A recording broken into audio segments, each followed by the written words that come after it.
Hi everyone, today I'm going to introduce the eastward spread and Sinicization of Buddhism into China, from the Silk Road to the heart of Chinese civilization. So Buddhism's journey into China was not a simple transmission of faith, it was a thousand-year transformation.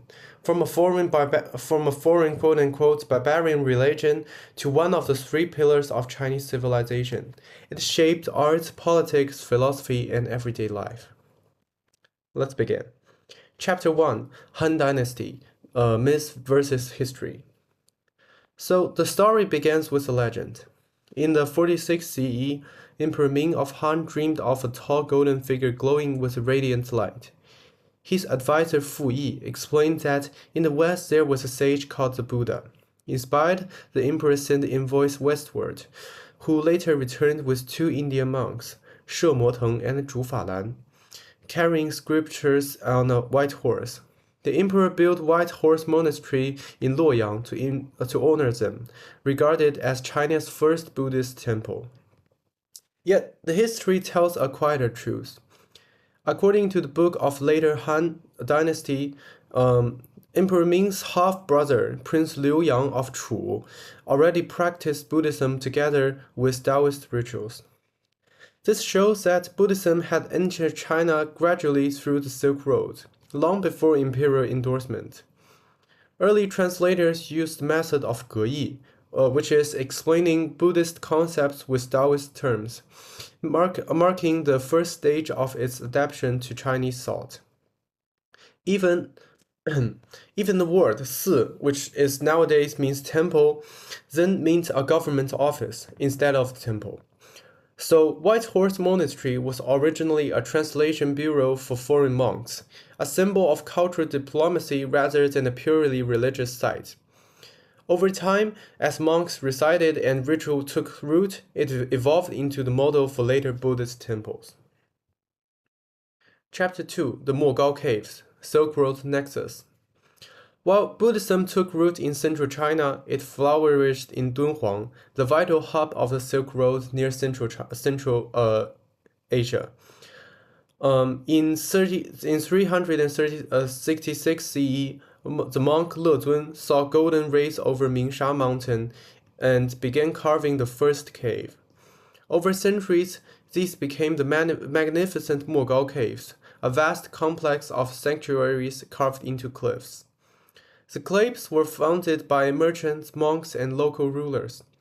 Carving a cave or painting a mural was both an act of faith and devotion and a display of wealth and status. During the northern dynasties, Sui and Tang, both aristocrats and local regimes supported the work. The Library Cave, which is Cave 17, preserves thousands of manuscripts from the 4th to the 11th century, including religious texts, letters, and even contracts, offering a vivid picture of Buddhist life. Artistically, Mogao was a laboratory of cultural fusion. There was Indian, Gandhara, Central Asian, and Chinese styles merged into a uniquely hybrid art that embodied the cosmopolitan spirit of the Silk Road. Entering Chapter 3, Conflict and Power, the Northern Dynasties. As Buddhism expanded, it encountered resistance. Confucianism, which originated in China, emphasized filial piety, while Buddhism called for monastic renunciation. Taoists mocked at it as a barbarian faith, even creating the Lao Tzu converts the Barbarian Sutra to claim the Taoist superiority. Under the Emperor Taiwu of Northern Wei, these tensions erupted into a persecution. Temples were destroyed, monks defrosted. Yet soon after, Emperor Wencheng restored Buddhism, turning it into a tool of imperial power. The monk Tan Yao led the creation of the Yungang grottos in Pingcheng, which is modern-day Datong, China. The 5 colossal Buddhas symbolized the emperors themselves, an embodiment of the doctrine, the emperor as the Buddha. These sculptures, influenced by Gandhara and Mathura, featured strong foreign-looking Buddhas with draped robes and broad shoulders, reflecting both the steppe vigor of the Xianbei rulers and their claim to divine legitimacy. Chapter 5, moving to Luoyang, the Sinicization Revolution. A century later, a profound transformation began. Emperor Xiaowen of Northern Wei moved the capital from Pingcheng to Luoyang in 493 CE, initiating the reformation, which including adopting Chinese language, adopting Chinese name, dress, and customs. Alongside this move, the imperial court began building the Longmen grottos near Luoyang. Here, Buddhist art took on a new identity. Gone were the strong foreign features of Yungang. Instead, the Buddhas became slender, serene, and clothed in Han-style robes. In other words, the Buddhas were more like Chinese. The most famous of these, the middle Binyang cave, was carved by Emperor Xuanwu to honor his parents. The entire project visually declared the dynasty's transformation, from nomadic rulers to legitimate heirs of Chinese civilization. At Longmen, Buddhism became a mirror of cultural integration, a religion once foreign, now sculpted in the likeness of the Chinese itself. Chapter 5, entering Tang Dynasty, the political zenith of Buddhism. During the Tang Dynasty, Buddhism reached its golden age. Schools like Tiantai, Huayan, Zen, and Pure Land flourished, each contributing to philosophy and art. The most dramatic moment came with Empress Wu Zetian, China's only female emperor. To legitimize her rule in a male-dominated Confucian world, she turned to Buddhism, declaring herself the reincarnation of Buddha. She commissioned the colossal Vairocana Buddha at Fengxian Temple in Longmen. The statue's face, serene and full, was said to resemble the empress herself, a divine self-portrait in stone.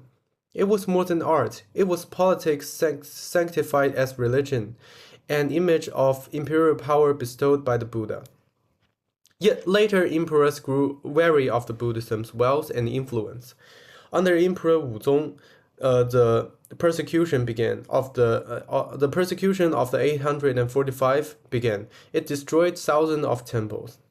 Still, Buddhism survived, especially the Zen Buddhism, which emphasized seeing one's true nature and sudden enlightenment. Its simplicity and introspection harmonized deeply with Taoist and Confucian thought, rooting Buddhism even more firmly in Chinese culture. Chapter 6, The Everyday Phase, Buddhism in Daily Life, after Song and Yuan. After Song and Yuan dynasties, Buddhism ceased to innovate doctrinally but flourished in practice. It entered the very rhythm of Chinese life. The Pure Land school taught ordinary people to chant the Buddha's name, making salvation accessible to all. Guanyin Bodhisattva, once the male deity, became the compassionate female figure beloved across China. And Buddhist festivals merged with folk customs. The Laba festival, celebrating enlightenment with Laba porridge, and the Lambana festival, honoring filial piety and ancestors. Philosophically, Buddhist ideas of karma and rebirth shaped Chinese ethics, while Zen Buddhism inspired Neo-Confucianism, especially the Chengzhu and Luwang schools, even with some daily habits such as vegetarianism. By then, Buddhism no longer needed imperial patronage. It had already diffused into every corner of society: temples, homes, festivals, and language. From an exotic faith carried by monks and merchants, it became part of China's own spiritual DNA. In conclusion, from the White Horse Monastery to the Han to the Longmen grottos of the Tang, from imperial capitals to humble villages, Buddhism's eastward journey was a story of transformation. It absorbed and was absorbed by China, reshaping philosophy, art, and ethics. By merging with Confucianism and Taoism, Buddhism became one of the three pillars of the Chinese culture. It is a story of how a foreign faith became Chinese, how the Buddha, once a traveler from the West, found a home in the heart of the Middle Kingdom. That's all. Thank you all.